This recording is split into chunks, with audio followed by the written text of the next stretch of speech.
그래서 성경에서 성령 강림의 사건을 이야기하면 언제나 오늘 본문에 나오는 성령 강림 사건을 떠올리고 말하게 됩니다.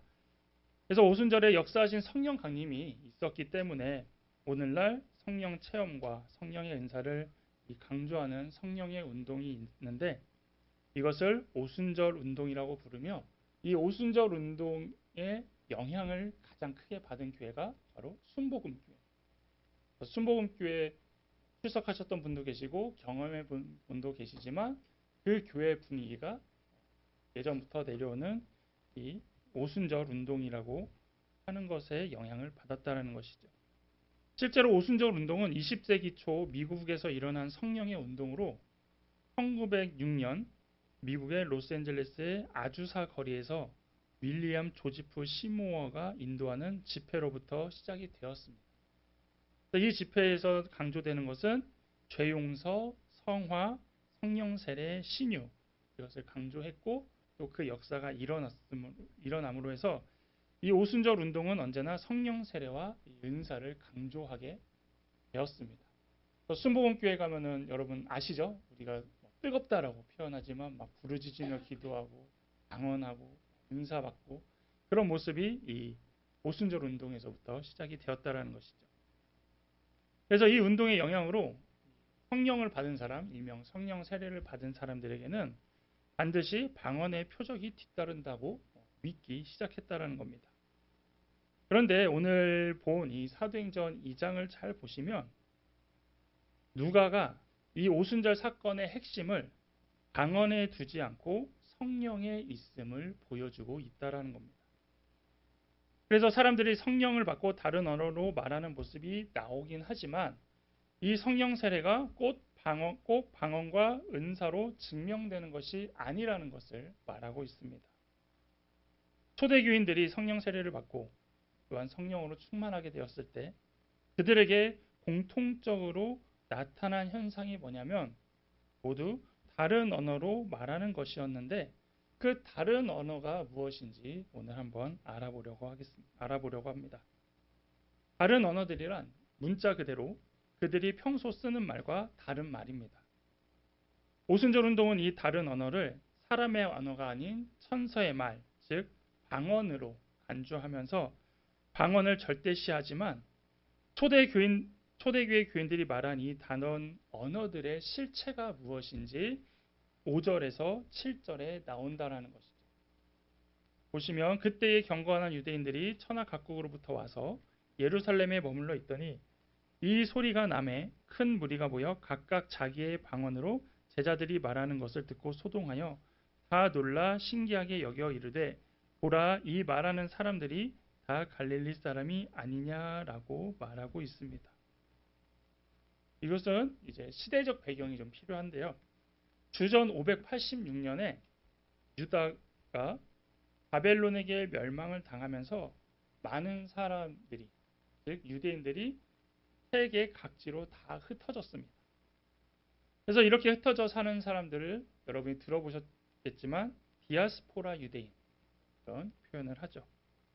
이들의 특징은 이제 그 선조들이 정착한 곳에서 대를 이어 살아가다 보니 이제 유대의 전통과 문화보다는 자신들이 살고 있는 그 나라의 전통과 문화, 심지어 그 나라의 언어를 이제 모국어로 배우고 있다라는 것입니다.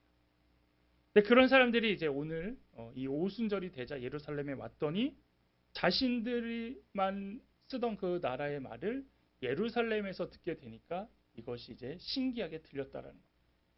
쉽게 얘기하면 우리가 해외여행 갔는데 거기서 한국어 쓰는 사람들을 보는 거예요. 한국 사람이 아닌데도. 그래서 여기서 보면은 잘 보는 거죠. 과연 이 사람들이 누구냐. 자기와 함께 생활하던 나라 사람이 아니라 갈릴리 사람인데 다른 나라 언어, 자신들의 모국어를 쓰고 있으니 이 사람이 정말 갈릴리 사람인지 아니면 자신들의 나라에서 온 사람인지 한 번 더 이제 확인을 했다라는 것이죠. 그런데 잘 보니까 어디냐? 갈릴리 사람이라는 거예요. 갈릴리 사람이 그런 단어를 표현하니까 놀라게 여긴 것입니다. 자, 왜 그것을 가지고 놀라게 여기냐? 갈릴리 사람들은 다양한 언어를 배울 기회가 없었다라는 거죠. 그리고 실제로 이 시대에 어떤 좀 무식한 사람을 표현할 때 갈릴리 출신이냐라고 할 정도로 그 갈릴리에 대한 그 수준을 낮게 봤다라는 겁니다. 근데 그런 사람들이 한두 마디가 아니라 지금 다양한 말을 하고 있으니 그거에 대하여서 놀랬다라는 겁니다. 그래서 8절에 이렇게 표현하죠. 우리 각 사람이 난 곳 방언으로 듣게 되는 것이 어찌 됨이냐. 왜 이 사람들이 내가 살던 나라의 말을 쓰지? 어떻게 이 사람들이 그런 단어들을 쓸 수 있지? 라면서 놀라고 있다라는 것입니다. 지금 이 예루살렘에 모인 디아스포라 유대인들의 특징은 무엇이냐면 한 곳에서만 온 게 아니에요. 세계 각지로 퍼졌다고 했잖아요. 그래서 크게는 뭐 중동, 아프리카, 유럽, 그리고 오늘 어떤 언어인지 살펴보면 한 16개 나라의 언어들을 지금 쓰고 있다라는 것입니다. 근데 제자들이 이런 외국어를 배우지도 않았고 그럴 기회도 없었는데 이 16개의 종류를 모국어로 자연스럽게 얘기하고 있으니 그것을 본 주변 사람들이 놀랄 수밖에 없었다라는 거죠. 이처럼 2000년 전 성령 충만한 이 제자들이 말한 다른 언어는 말하는 사람이나 듣는 사람이 전혀 그 의미를 알 수 없는 천사들의 방언이 아니었다라는 겁니다. 그래서 우리가 일반적으로 방언하면 못 알아듣는다 그 생각 많이 하죠. 그래서 그 얘기 많이 하죠. 차라리 영어 방언이라도 주셨으면 그런 우스갯소리도 이렇게 하게 되는데 저기 오늘 성경에서 말하는 것은 디오스포라 유대인들이 명료하게 알 수 있는 이해 가능한 언어였다라는 것을 보여줍니다.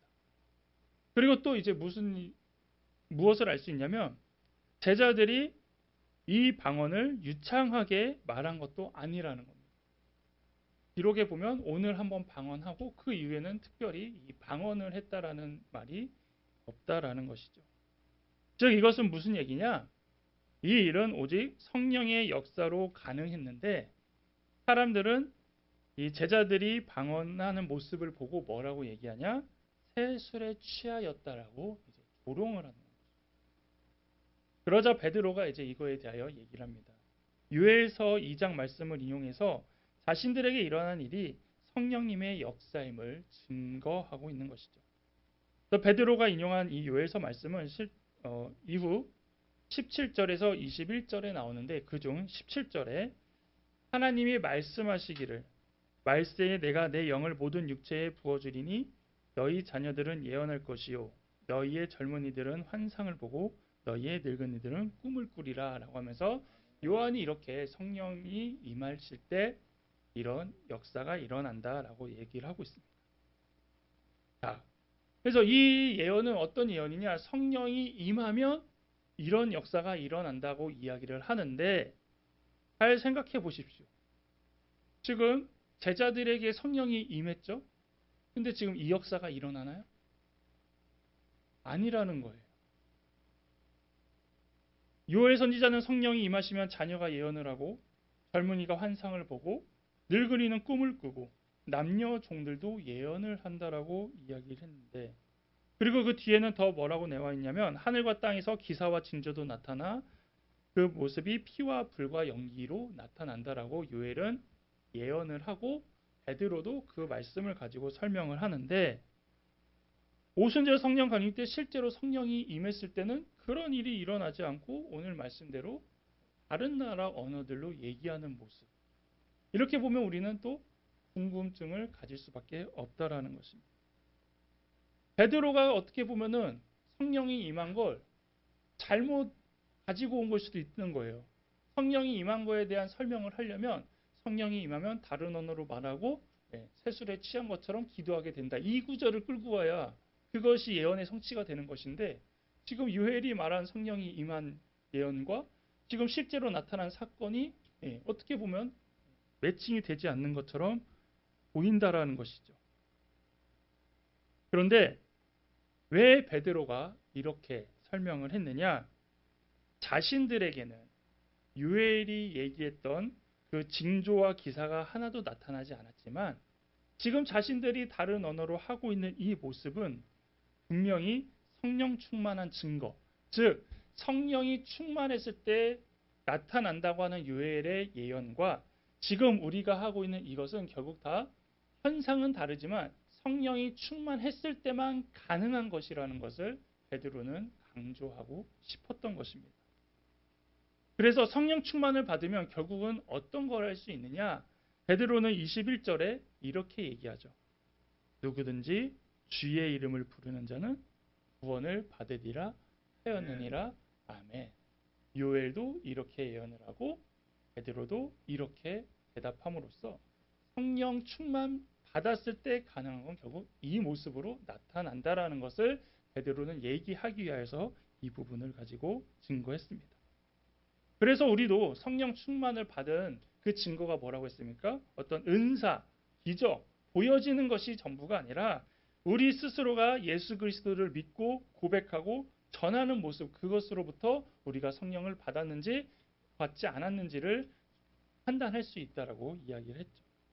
또한 다른 언어로 서로 말하는 것이 성령 충만한 일임을 또 증거하고 있는데, 여러분 구약의 바벨탑 사건을 잘 알고 계실 것입니다. 바벨탑을 쌓을 때에 건축 재료와 건축 기술은 실제로도 그 당시에 경이로운 기술이었다, 대단한 기술이었다라고 역사학자들은 얘기하고 있습니다. 그리고 그것이 이제 곧 기술의 진보요, 또 과학의 발전이라고 말하고 있죠. 근데 이 사람들이 이 기술과 발전을 가지고 어디에 사용하려고 했냐면 자신들의 이름을 높이기 원했고, 또 그 탑을 보고 사람들이 그 사람의 이름을 기억해 주기를 원했고, 더 나아가 그 탑 주위에 모여 흩어짐을 면하기 원했다라는 겁니다.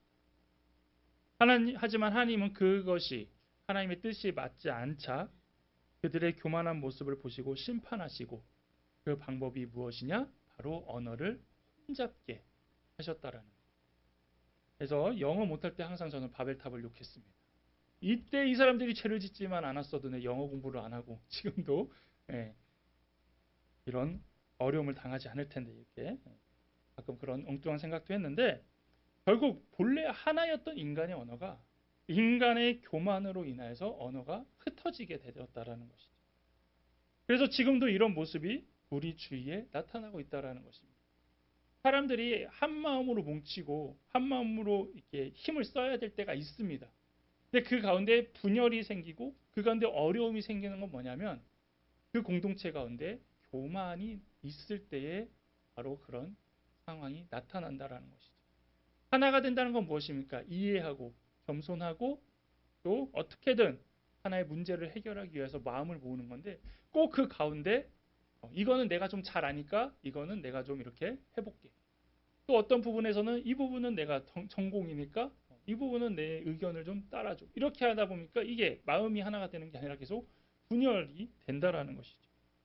그래서 이 교만한 사람과 있으면 똑같은 언어를 쓰더라도 마음이 하나 되지 못하는 이유가 바로 이런 모습이라는 겁니다.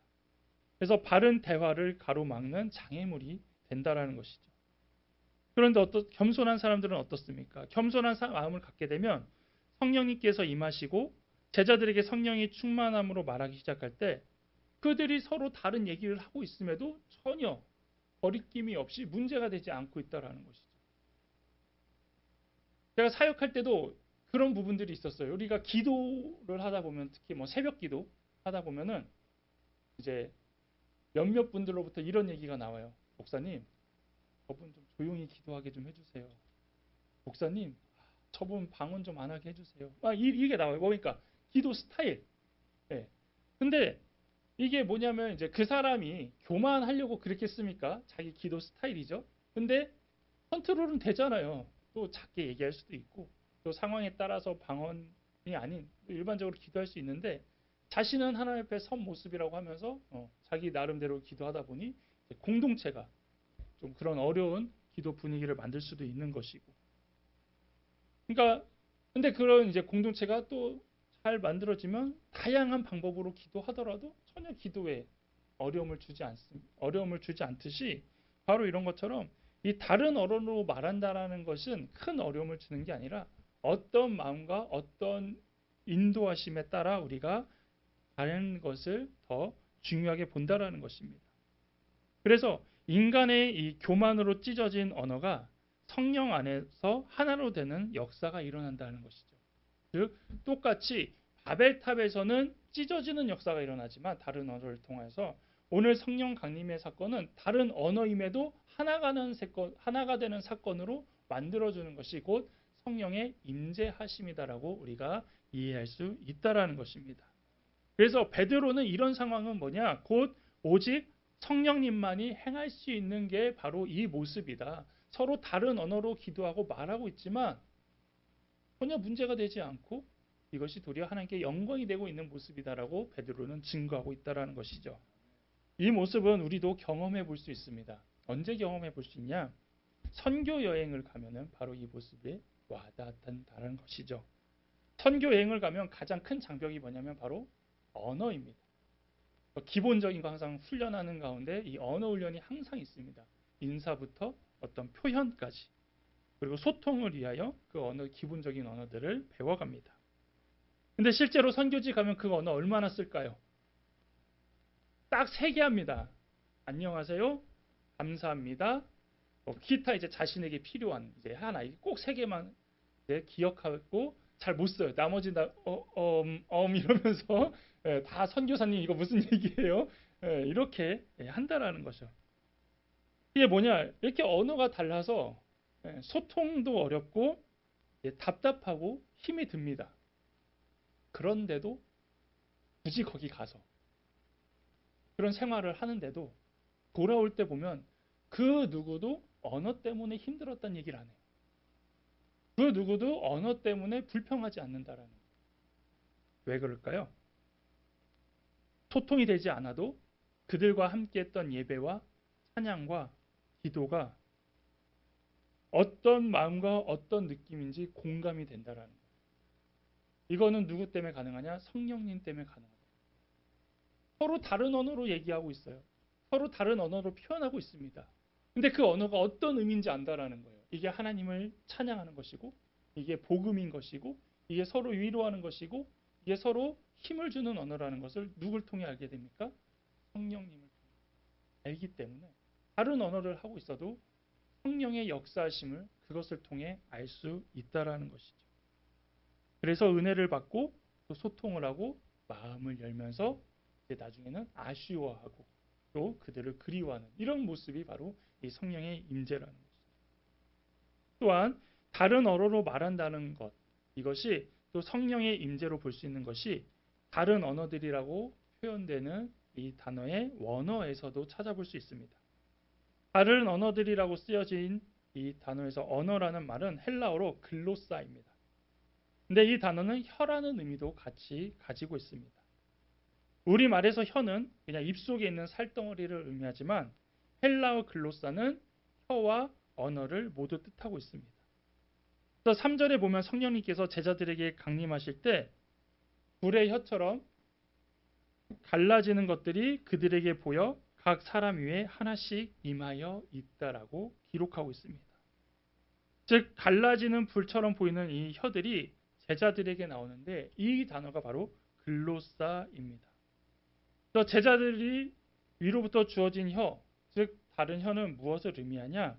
이것이 이제 다른 언어들이라고 오늘 말씀에 기록된 것인데 이 혀가 누구의 혀냐는 겁니다. 이것은 바로 주님의 혀, 즉 주님의 언어, 주님의 말씀으로 우리가 볼 수 있는 것이죠.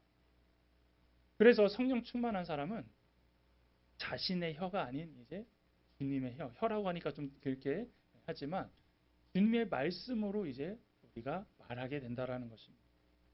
그래서 성령 충만한 사람은 내 말을 하는 게 아니라 성령 하나님의 말, 예수님의 말을 할 수 있는 사람이라는 의미입니다. 그래서 주님의 혀를 가진다라는 건 동시에 주님의 마음을 갖는다라는 것이죠. 내 마음대로 살아갈 때는 어떻습니까? 내 생각대로, 내 마음대로, 내 감정대로 말을 그냥 쭉쭉쭉 하잖아요. 근데 주님의 마음을 갖게 되면 어떻게 될까요? 내 감정이 힘들더라도, 내 마음이 아프더라도, 내 상황이 어렵더라도 상황에 따라서 주님 주시는 말씀을 가지고 상대방에게, 옆 사람에게 할 수 있게 된다라는 것이죠.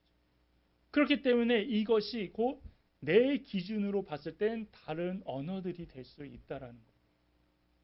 그래서 다른 언어가 그냥 방언, 기도할 때만 해야 되는 방언이 아니라 이미 여러분들도 다른 언어를 하고 계신다라는 거예요. 다른 사람에게 하나님이 하고자 하는 위로, 하나님이 하고자 하는 격려, 주님께서 주시는 감동을 전한다라면 여러분들도 다른 언어들로 말하고 있는 사람이라는 것이죠. 그리고 이게 더 나아가서 어떻게 됩니까? 이 혀가, 나의 입술이 복음의 도구가 되고 소망의 도구가 되고 사명의 도구로 쓰여진다라는 겁니다. 우리가 성령님의 도움을 통하여 예수님의 말씀을 배우고 따르는 것은 말씀에 대한 더 많은 지식과 정보를 위함도 있지만 그 말씀의 능력을 힘입어 주님의 말씀을 갖기 위함입니다.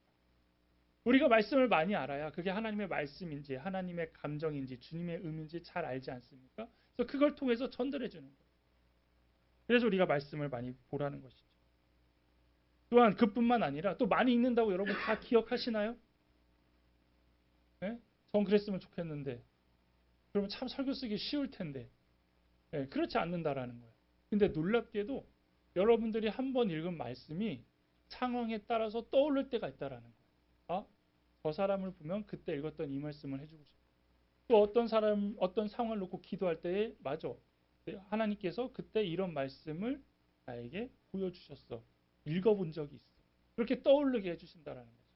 그게 바로 이제 성령 충만한 삶, 성령을 받았을 때 나타나는 모습이라는 겁니다. 그래서 우리가 성령의 도우심으로 주님의 마음을 품으면 우리의 혀뿐만 아니라 우리의 삶 자체가 주님의 혀가 될 수 있다라는 것입니다. 여러분, 우리가 성령을 받았다고 생각하면 예언한 적도 없고 환상을 본 적도 없고 하늘의 징조와 땅의 기사를 본 적도 없고 뭐 꿈을 꾼 적도 없기 때문에 가끔은 실망할 때도 있다라는 거죠. 하지만 이제는 근심하지 않아야 하는 이유는 지금 여러분과 함께 하시는 성령님의 도우심 속에서 여러분 마음 가운데 주님의 마음을 품고 있다라면 그것이 곧 성령을 받은 모습이라는 겁니다. 또한 자기 중심적이었던 이 자신의 혀를 성령님 안에서 주님의 혀로 대체해야 합니다.